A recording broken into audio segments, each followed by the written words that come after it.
forever within this video. Marvelous. Welcome. Thank you for jumping in tonight. You're all the faces that we wanted to see here tonight. Me and Adam are going to share this seminar. So I'm going to do a bit of talking. Adam's going to do a lot of talking. We're going to try and we've tried to keep it as brief as possible. When we were planning this one in particular, it was really difficult to pinpoint all the exact points we wanted to talk about because this is so broad. So we're going to flick through it. Save your questions till the end. If you have got a pen and paper or something handy as well, there might be points where I might ask you to jot little bits down.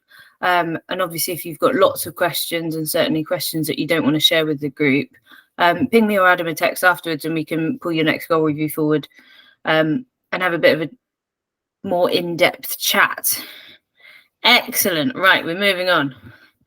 So we're going to cover 3 main areas tonight, and that we're going to learn from the setback, what's made you join this call today, the way that the mind and body work together in your healing journey as well, and obviously the comeback, which is the exciting bit. So I'm just gonna, I've got split screen and I don't like it very much. I'm just gonna shuffle some bits. Beautiful. So this first slide might feel a little bit extreme, but loss is defined as a feeling of grief when you lose something of value to you. So you can grieve putting your favorite shoes in the bin. That qualifies as grief.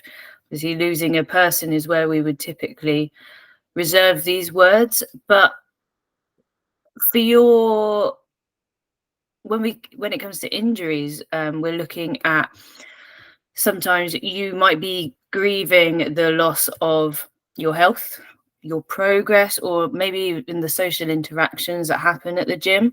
So it's really important to understand that each of the stages of healing, very, very similar to that of grief, which I think is probably something we've all encountered at some point or another. So it's really important just to remember that those stages will come through all of this, no matter whether it's a twisted ankle or Carolyn's broken leg. I'm sure you had a moment of denial, Carolyn. I'm sure there's been some moments of anger as well. Yep. So it might seem like a really extreme way of looking at it, but actually it's a way that we can all really understand the processes that we need to move through to get better. So the key is to sort of separate the emotions from the facts, because before you can move forward, we need to look backwards first. Me and Adam do this quite a lot with all sorts of things, and we call it like a post-mortem. No. So that's just designed to really look at the sort of totality of the situation, what got you there, and looking at it from a couple of different angles so you can really get the best perspective. So understanding the full scope of the setback is critical, and learning how you got there, how it can be avoided, and making sure that we don't do it again. So why you're here versus where you hope to be. And then by reframing the setbacks, which is the purpose of tonight, as opportunities to now learn and adapt and develop, we're going to turn these challenges into comebacks. We're going to embrace the resilience and the adaptability and build on the growth mindset, which some of you have definitely heard us talk about before, through these setbacks. And they're the bits that are the building blocks of just a really fulfilling and evolving journey all the time. Next slide. Oh, so the mind-body connection. Some of you might have heard of this before. This is the way that our our brain and our body work together, and it doesn't just apply to injuries, it is everything. Well, we are one unit. So the mind-body connection is like the two-way relationship where the mind influences the body and the body influences the mind. So positive thoughts lead to the release of feel-good neurotransmitters, so serotonin, dopamine, and then physical sensations, so your positive and negative, will influence your mental state as well. So a good example is, like, if you had a consistent headache, that might affect your mood. If you had a really good night's sleep and some good food, that might lead to clearer thinking and a better headspace. So positive thinking in recovery will sort of facilitate the development of healthy coping mechanisms. So this is going to improve your self-esteem, your self-worth, and it's going to foster a really strong support system within yourself. Positive thinking can also enhance your cognitive function. And this is quite well documented. So the decision-making abilities and things like that happen when you're in a good headspace. I think we can all probably relate to brain fogs that come when you're feeling a little bit overwhelmed, a little bit stressed out. Someone will ask you a very simple question: what do you want for tea? The decision making just is like one of the first things to go out of the window.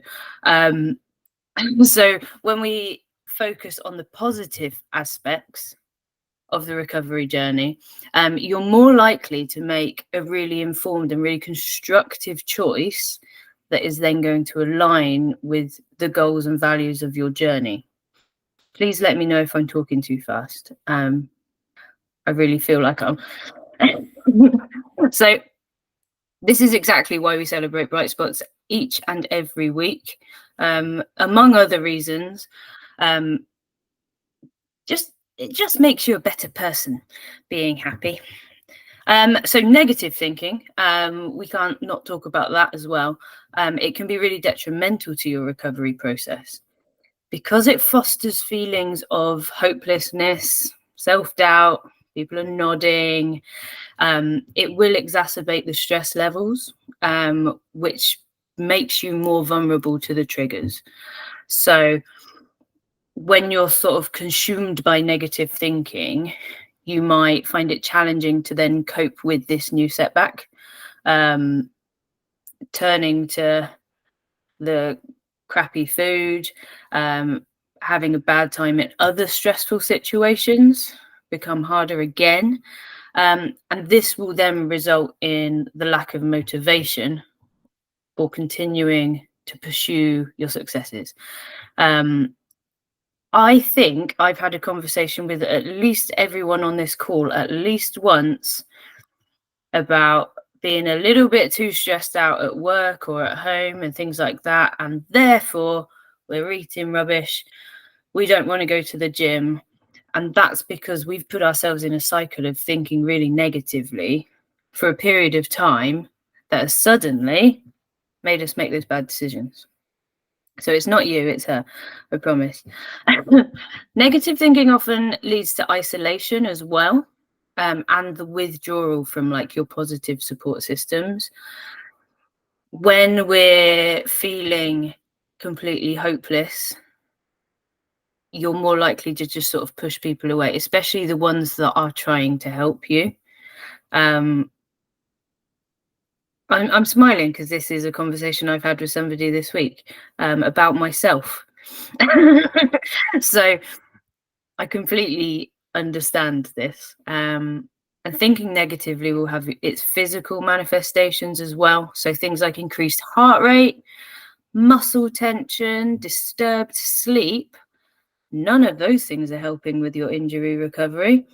And therefore, it's going to make it harder again to engage in those healthy coping mechanisms. So negative thinking will distort your perceptions of reality. it makes it more likely to interpret situations in a way that sort of just reinforces the negative belief. I know we've all spiraled down that way before. So I hope that makes sense. There was a lot of waffle for a minute there. I'm going to pass you over to Adam. Before we move on, guys, any questions about what Kate's just asked? And if you can't think of anything and something comes up in a minute, like use the chat function on this call tonight, like chuck it in there, we'll revisit it at the end. Because the mind-body connection, it's a big part of why maybe you feel the way you do in your current journey, and we're here to figure it out. Okay, cool. So we're going to now talk just about embracing patience and consistency and just the importance of it. It kind of like makes sense on face value, but healing and progress takes time. I think we all know that, but we all want quick results, don't we? We want to feel good sooner rather than later. But the most important thing is to avoid rushing the recovery, because it can lead to like setbacks, because we need to sometimes actually deal with like the trigger, the real issue. Where did it stem from as such? Look, it goes without saying, it's kind of the heartbeat of what we always talk about, but consistency is the key. And kind of like regular and small efforts lead to big changes in the long run. This is what we call compounding effects. Like stick to a routine, even when it's on a tough day. Like I've been injured in the last year. In the easiest way to describe it, if you think about your shoulder, so that's like the head of my arm, and that's the shoulder socket that it sits in. I split nearly all top to bottom, the whole shoulder socket itself.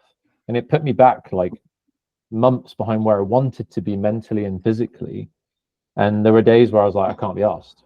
But the most important thing here is to show up even when you don't feel like it, because I promise I've been in the game long enough that when you do, at the end of the session, we all know how we feel, don't we? More often than not, positive, elevated, feelings of success, or at least an improvement in mood, at least. That's what we're aiming for.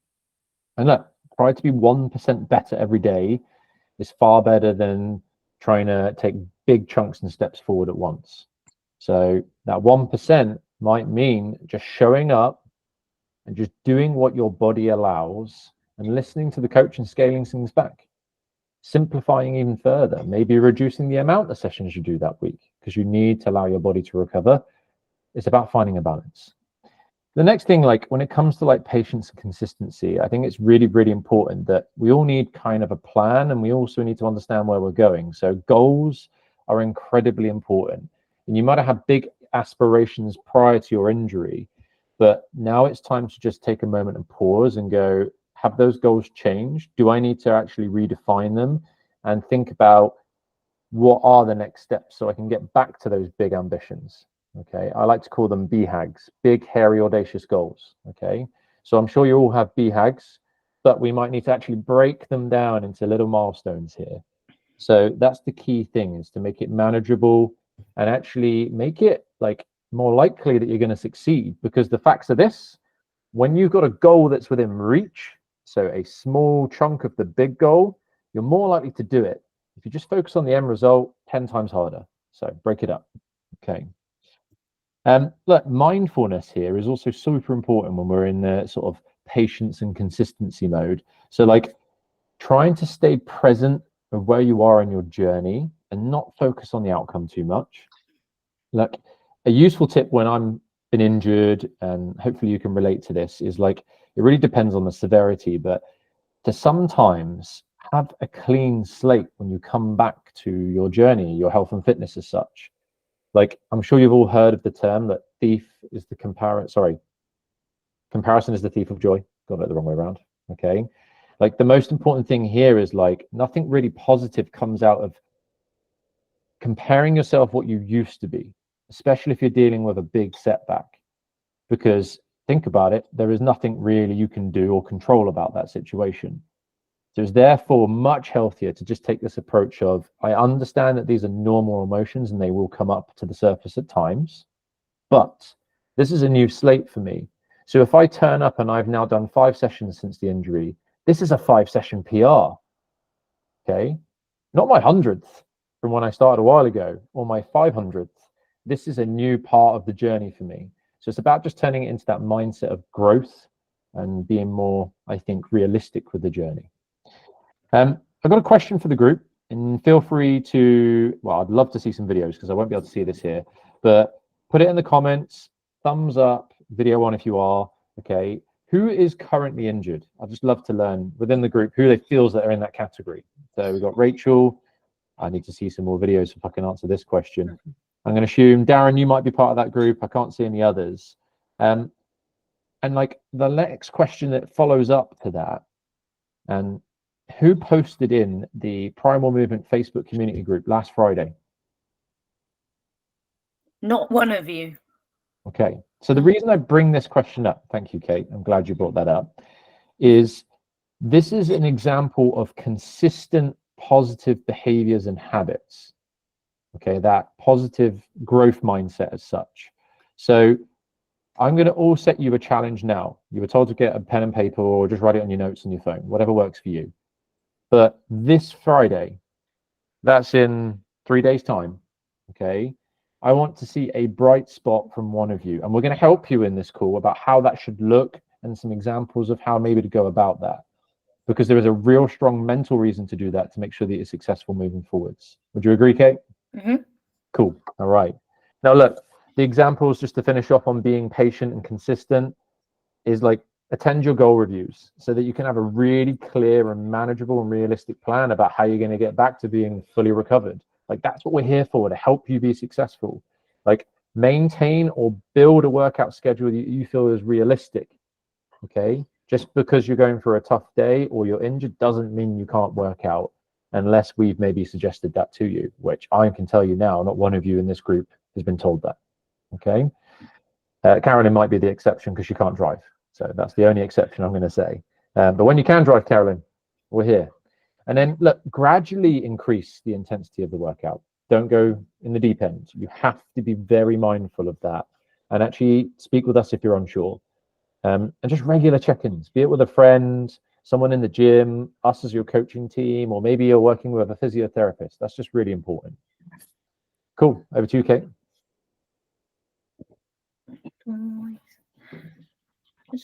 Wait, my screen didn't change. There it is. So learning from the setback. So we talked about this really briefly earlier. What put us in this situation? Sorry, Carolyn, we're picking on you a lot tonight. Yours is an outside of the gym injury that absolutely couldn't have been helped. A fantastic accident. But for those of us within the gym, certainly if it's a sort of gym related injury, we need to look at those injuries where we can almost pinpoint where, the when, the why, the how. And by breaking it down, we can determine why it happened to make sure that it doesn't happen again. So a good example of this, again, I think we can all relate to, is when our backs hurt after a deadlift day. Have we picked up something a bit too heavy? Probably not. Were we engaging our core and our lats? Were our shoulders rolled back and down? Maybe. Maybe you had really squidgy running shoes on, and actually you were so busy fighting your balance that you couldn't feel what else was going on. And actually, in the last seminar that we talked about in the menopause one, I know a few of you were at, we actually talked about how estrogen receptors, sorry, Darren, can also impact your injury. So the musculoskeletal tissues, estrogen, sorry, my brain just went for a walk. Somebody just came in the house. So the estrogen receptors can also impact your injuries because in the musculoskeletal tissues, estrogen actually helps to improve bone density and muscle mass. And muscle mass and strength and things like that. Unlike the bone at... My words have gone. It's been a really long day, team. But things like ligaments and tendons, estrogen actually directly can decrease any stiffness and things in that. So it can directly affect your performance and therefore your injury rates. So higher estrogen levels, they can decrease your power and performance, and actually make females and males more prone to like ligament-based injuries. So that's always worth just keeping in the knowledge bank up there. But with each injury, as much as we want to get rid of the pain quickly, like Adam was just saying, a nice quick fix and continue, we need to dig out the roots first and see what we can fix.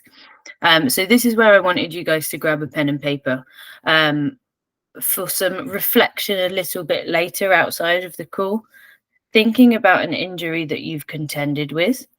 And taking time to reflect on perhaps what caused it and what you could work on next time to prevent it.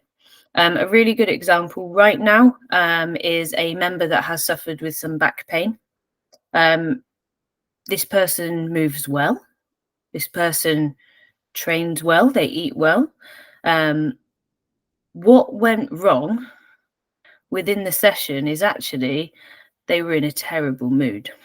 And because they were in a terrible mood, they were throwing themselves around. And ultimately, they've now hurt themselves, not very badly, but we've had to just take a few steps backwards. We realized that this injury happened because the core wasn't engaged, because this person was not in a good mindset during the session. And therefore, we've put a good couple of weeks of focusing on just the engagement of that core. Sure enough, that person has not only recovered from their injury in a matter of weeks, they're actually progressing much further. And on the level method this week, we're going to see some really exciting stuff because we went straight back to the core of that injury rather than just trying to fix what had happened. Rather than focusing on that, we went back 3 steps further. My words fail me. Does that all make sense? So a little bit later tonight, I just want you to really reflect on an injury. It might be your present one. It might be one that you've had in the past. And actually, what could we do in the future to prevent that from happening again? I'm going to give you back to Adam and try and collect some vocabulary. I've got you, Kate. Don't worry. Cool. Right. Look, we're getting close towards the end of this session now, but this one's a really important one and something that I actually talk quite consistently about is probably the best and most appropriate way to talk about this. But self-compassion and challenging your negative thoughts. We're really talking about your own inner dialogue and your mindset. So I want to just ask you the question that when you're in a group session in your training where you have been and we've asked for your scores and we put them on the board, how do you verbalize that to us sometimes? And this is not for everyone, but I'm going to tell you the themes of things that we sometimes hear. I've only done this, or it was only a yellow. Like the ifs, the buts, like it isn't good enough. So what I want you to just think about now is how do you speak to yourself? You've got to treat yourself with the same kindness that you would offer to a friend or a family member.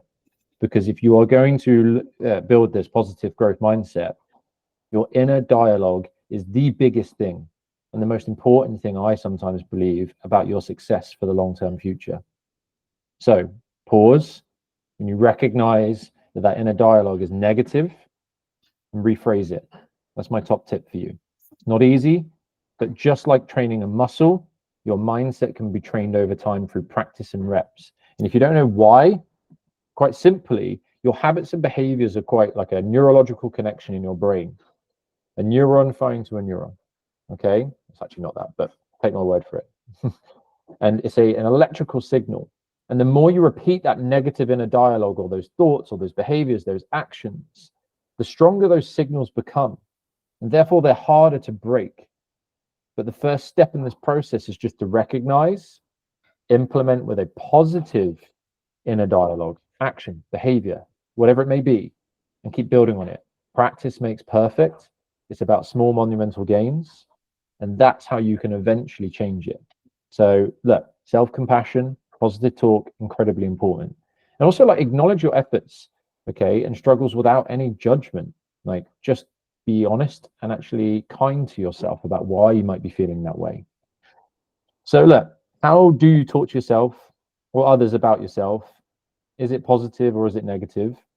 That's my question to you. So if you can, because I know there's some people's cameras on, when you're talking about yourself to others, do you think it's positive, thumbs up, or do you think it's negative?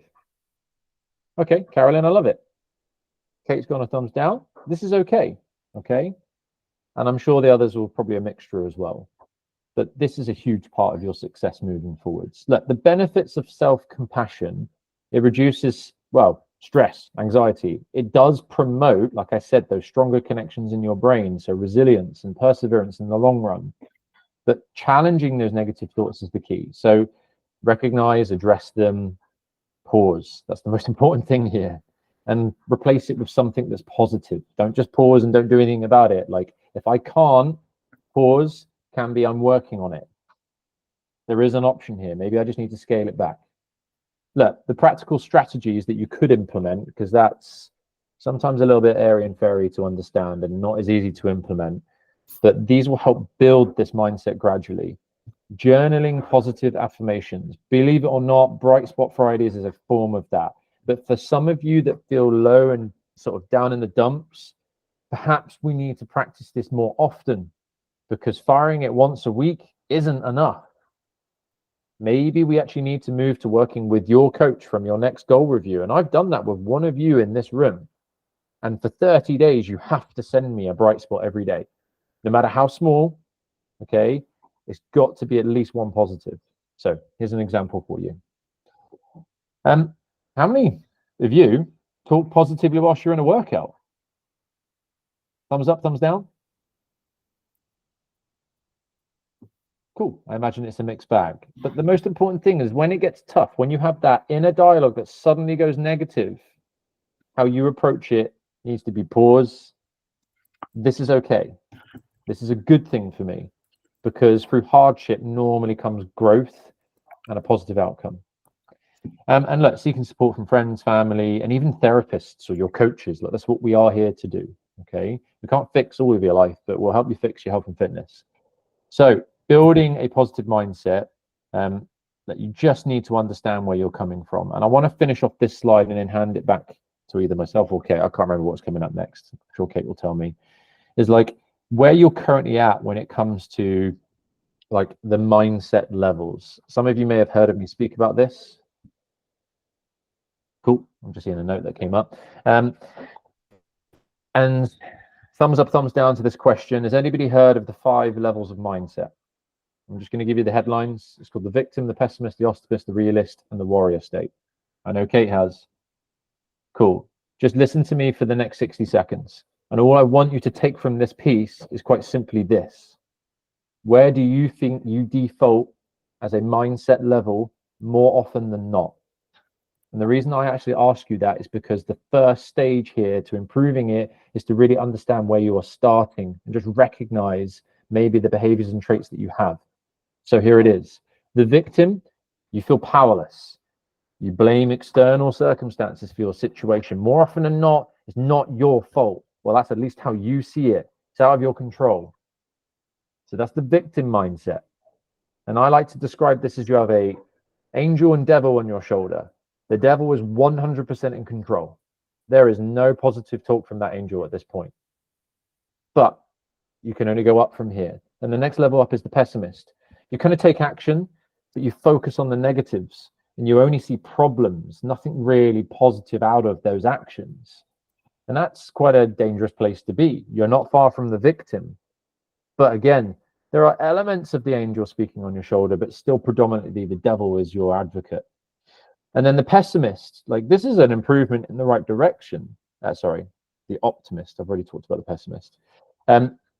This is an improvement, but it's also a scary place to be because you're hopeful, but without a concrete plan. And without a concrete plan, you can slip quite quickly down those levels into the pessimist or the victim. So sometimes you're ignoring the inconvenient truths, and this is why we need to sometimes seek help.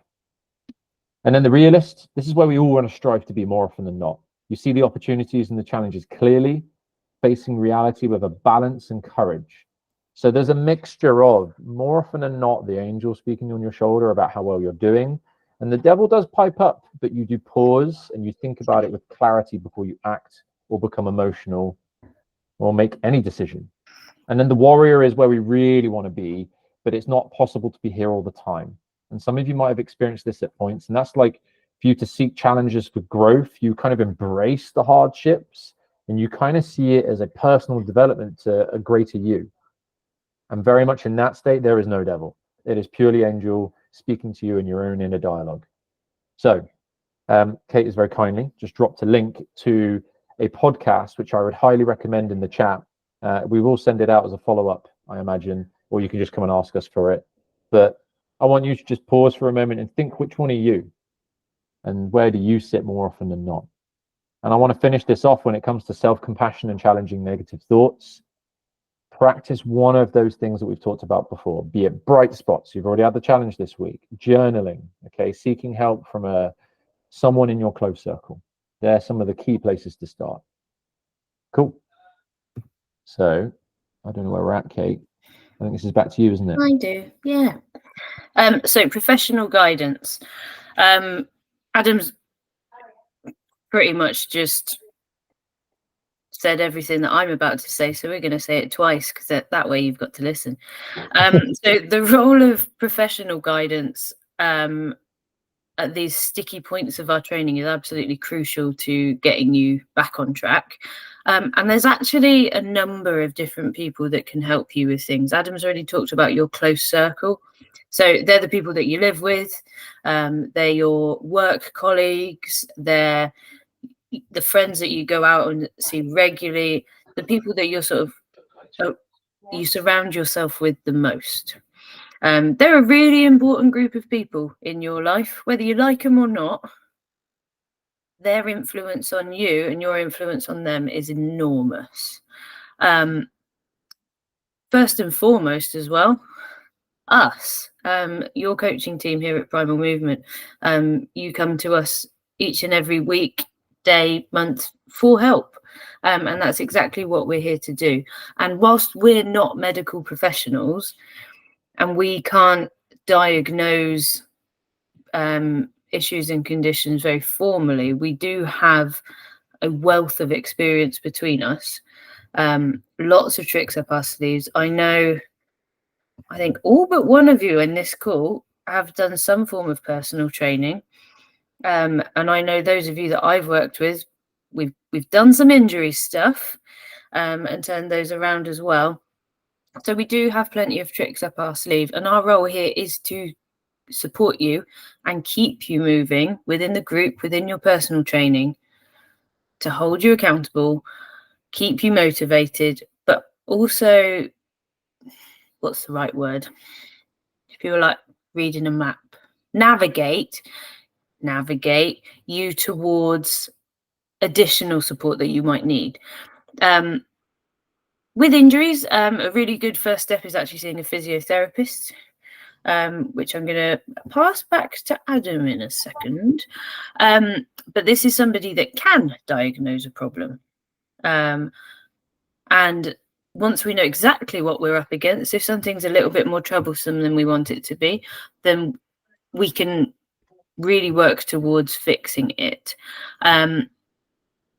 I'm going to pass over to Adam for a second here on the physio thing.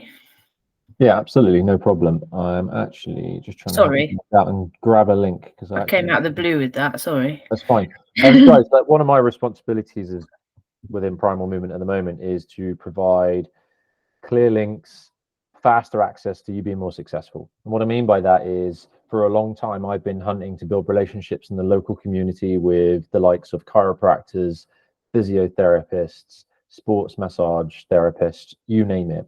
And we've actually finally got a really positive and healthy connection with a local physiotherapist, because the reality is this: when you get injured, you want fast results, or you want to be out of pain as quickly as possible. The NHS is probably between a 3 to 6 waiting period. That's just the facts. The first call is a video call. It's not as in-depth as you would really want. And for some of you, that injury might start to mask itself and disappear a little bit, but not be dealt with. So actually action is key and speed is key normally, often or not. So this is what we're trying to do, is provide, if you wish, a faster route to recovery. So his name is Andy Marshall. He is based in Chudley. I will share his details in a moment through the chat if you ever want to check him out, or you can just come and grab me and I'll quite happily signpost you to him. There will be more details released in the near future. And we also have close links with Sykes Verway Centre, which is a local chiropractic site in Newton Abbot. So the key here is, if we can't help, we're going to generally now tell you where you can get the help and how fast you need it, be it NHS or local private support that we generally trust and believe, because they understand also how we work and operate and what you're going through.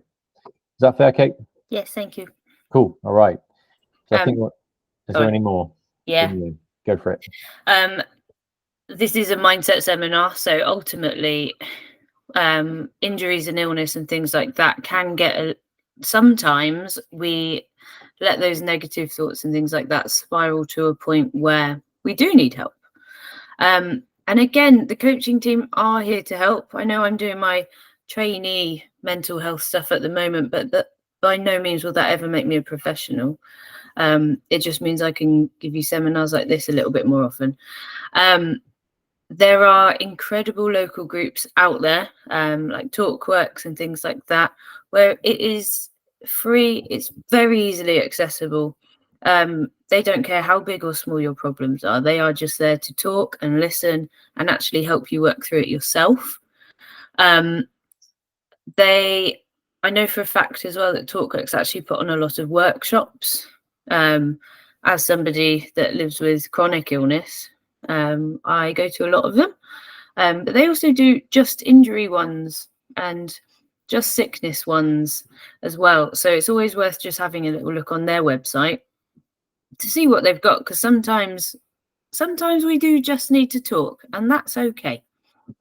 And there's absolutely no shame in that. I'm going to pass you back to Adam again. Cool. Look, you guys have been absolutely amazing so far, and very, I think, attentive to this quite long discussion. So we've got literally 2 slides left, just to give you close sight of the finish. We're just going to very quickly talk about celebrating your progress and the little wins. I think you all know about bright spots by now, so I don't need to kind of repeat myself when it comes to that. But it's there to keep you motivated, build that positive mindset, the connections between those neurons, so that it becomes natural in the long run. And I've already given you examples about how you can go about it. Speak with your coach, speak with a friend, journal, or post in the Bright Spot Friday. Like, things for you to think of when this happens, be it the journaling or the bright spots. This isn't about you showing off. This isn't about, look at me and how well I'm doing. This is about you just taking a moment to reflect and just put down on paper and share with people that genuinely support you in a non-judgmental environment about the physical improvements that you see in yourself, the mental or emotional milestones that you've also achieved, the consistency, the fact that you just showed up, or the fact that you just got out of bed that day. Like, it does not matter what it looks like. It's important just to reflect so you can see the good in what you're doing, because the more you do that, the more natural it will come. Okay. And I think that's all I'm really going to say on that point. And track your progress as well. Like, do understand where that progress comes, and try not to go back to that comparison mode as much as possible, because that will come back into play at some point naturally. I think I've covered off everything I would like to on this bit, unless there's any more you would like to add, Kate. No, I think you've just about covered it there. Cool. So then I will move on to the last slide, if you'd be ever so kind, Kate, which is like, these are the summaries, I think, to what we've probably just talked about tonight. And it starts with, really, to empower your comeback, you really need to just start off by acknowledging what the setback was. So understanding and accept what happened, the denial delays your recovery. The next step is then to move on to setting some clear goals. So, like, define what you want to achieve post-injury, like, be specific, measurable, realistic, and we can help with that, by the way. Like, we call this SMART goaling, and SMART's an acronym for literally specific, measurable, achievable, realistic, and time-bound. So hopefully that can give you clarity about how to go about that. Most definitely come and see one of the coaching team if you need help. And then you can start to really develop a plan when we know where we're going. So a structured plan about your recovery. Does that have the intervention of a specialist like a physiotherapist, a chiropractor, be it the NHS or be it private? Or maybe it's actually working with a coach in a personal training scenario because the group training just might not be suitable for your current situation just yet. Changes of services, the plan is all part of that. Build also a support system for you. Okay, so you have to surround yourself with people that are encouraging and motivating and share the journey you're on and what the goals and plans are. Because by sharing it, you are more likely to succeed. Just voicing it out verbally makes a huge difference. And Kate already alluded it to earlier. The 5 people you spend the most time with, friends, family, colleagues, whoever, have the biggest influences on you, positive as well as negative. So if you are struggling with that latter bit, negative influences within your 5 top people you spend the time with, come and have a chat with us. And just focus on what you can control. I think it's simple, but we all forget it sometimes. We get stressed out. We don't necessarily think clearly. Like, just pause and go, can I control this? Yes or no? If it's a yes, what's the positive thing you can put in place? If it's a no, stop worrying about it. Stick to the plan. Focus on the now. Positive mindset.